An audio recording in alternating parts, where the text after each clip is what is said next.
Welcome to our channel. Today we how to log into Kajabi for packaging your LinkedIn audience into programs, detailed guide step by step clearly. To log into Kajabi, start by opening your web browser.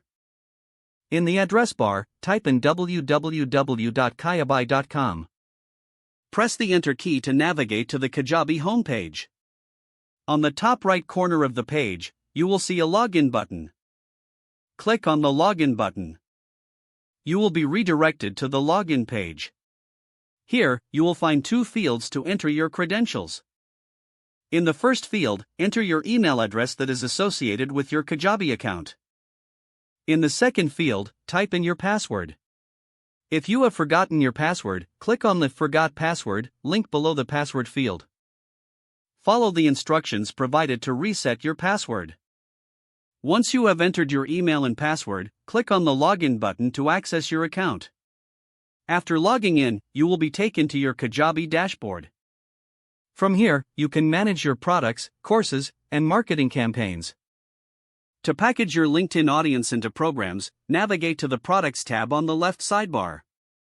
Click on Create New Product to begin creating a new program. Choose the type of program you want to create, such as a course or membership.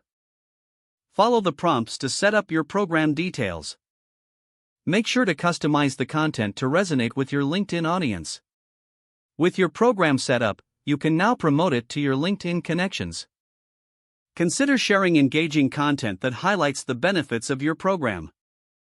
This will help attract your LinkedIn audience and convert them into participants. With the right strategy, you can effectively package your expertise into valuable programs. If the page does not load, refresh the browser or try again in a private or incognito window. Make sure you are using the correct email address, then retype it carefully to avoid small typos. If your password is not accepted, use the reset option and create a new strong password you can remember. Check your spam folder for verification or security emails, then complete any requested confirmation steps.